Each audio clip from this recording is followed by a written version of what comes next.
Avira Women's Day special offer 50% off on IUI IVF valid till 8th March. PK alias Prashanth Kishore ఎన్నికల వ్యూహకర్తగా దేశ రాజకీయాల్లో పేరుగాంచిన వ్యక్తి. ప్రధాని మోదీ నుంచి సీఎం జగన్ వరకు ఎంతో మంది అగ్రనేతల విజయానికి బాటలు వేసిన శక్తిగా కూడా చెప్తారు. అంతటి ప్రశాంత్ కిషోర్ లేటెస్ట్ స్టేట్మెంట్స్ ఆంధ్రప్రదేశ్ రాజకీయాల్లో అలజడులు రేపుతున్నాయి. వచ్చే ఎన్నికల్లో జగన్ పార్టీకి పరాభవం తప్పదు, టీడీపీ జనసేన కూటమి అఖండ మెజార్టీ సాధిస్తుందని చెప్పుకొచ్చారు. హైదరాబాద్లో జరిగిన జాతీయ మీడియా సదస్సులో పాల్గొన్న పీకే ఏపీ రాజకీయాలపై చేసిన స్టేట్మెంట్తో తెలుగుదేశం పార్టీలో ఆనందం వెల్లివిరిసింది. అధికార పార్టీలో మాత్రం తీవ్ర కలకలం రేపింది. గత ఎన్నికల్లో వైసీపీకి వ్యూహకర్తగా పనిచేసి భారీ విజయాన్ని కట్టబెట్టిన ప్రశాంత్ కిషోర్ తాజాగా చేసిన కమెంట్స్ ఉలిక్కిపడేలా చేశాయి.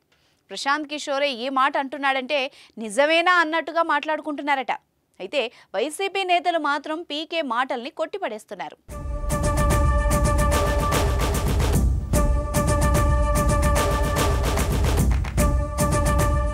ఎంపీ విజయసాయిరెడ్డి ప్రశాంత్ కిషోర్ స్టేట్మెంట్ పై సోషల్ మీడియాలో రియాక్ట్ అయ్యారు. వైసీపీ క్యాడర్ను ఉద్దేశించి ఓ ట్వీట్ చేశారు. సాయిరెడ్డి ఎక్స్లో పెట్టిన పోస్ట్లో ప్రశాంత్ కిషోర్ అంచనాలపై ఆధారపడొద్దంటూ సూచించారు. చంద్రబాబుతో 4 గంటల భేటీ తర్వాత లాజిక్ లేకుండా ప్రశాంత్ కిషోర్ ఈ కామెంట్స్ చేశారంటూ విమర్శలు గుప్పించారు. అలాగే వర్తమాన రాజకీయాల్లో ఆయన అంచనాలకు వాస్తవాలకు పొంతన లేదన్నారు.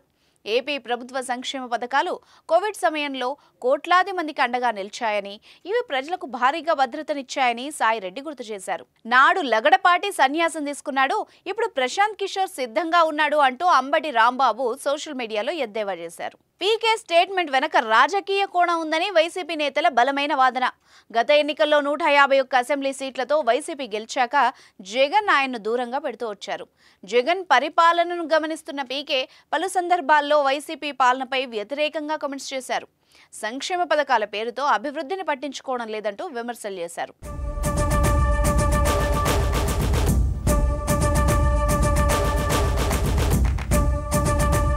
చదువుకున్న వాళ్ళు ఉచిత పథకాలు కోరుకోవడం లేదు, ఉద్యోగాలు కోరుకుంటున్నారని తేల్చి చెప్పారు. అయితే పీకేను జగన్ దూరం పెట్టారన్న అక్కసుతోనే పీకే ఈ విధంగా కమెంట్స్ చేస్తున్నారని వైసీపీ నేతలు అంటున్నారు. అంతేకాకుండా ప్రశాంత్ కిషోర్ శిష్యుడు రాబిన్ శర్మ ఇప్పుడు టీడీపీకి వ్యూహకర్తగా పనిచేస్తున్నాడు. తన శిష్యుడికి విజయం దక్కాలన్న కాంక్షతోనే టీడీపీకి ఫేవర్ జరిగేలా కమెంట్స్ చేస్తున్నారని కూడా ఫ్యాన్ పార్టీ లీడర్లు ఆరోపిస్తున్నారు.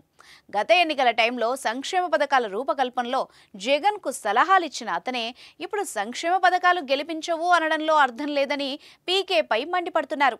పీకే స్టేట్మెంట్ అసత్యమని, ఎన్నికల ఫలితాలు రుజువు చేస్తాయని వైసీపీ శ్రేణులు ధీమాతో ఉన్నాయి. టీడీపీ అధిష్టానం కూడా వచ్చే ఎన్నికల్లో అభ్యర్థుల విషయంలో ఆచితూచి వ్యవహరిస్తుంది. ఏ ఒక్క సీటును తేలిగ్గా తీసుకోకూడదన్న ఉద్దేశంతోనే అభ్యర్థుల ఎంపికపై సర్వేలు చేస్తూ నిర్ణయం తీసుకుంటోంది. పీకే స్టేట్మెంట్తో భయంతో వైసీపీ వెనకడుగు వేయడం లేదు, టీడీపీ కూడా ఆనందంతో పొంగిపోవడం లేదు. సర్వేలు, స్టేట్మెంట్లను నమ్ముకోకుండా ప్రణాళికలు రూపొందించుకుంటూ పగడ్బందీగా ఎన్నికలకు అధికార ప్రతిపక్షాలు సన్నద్ధమవుతున్నాయి.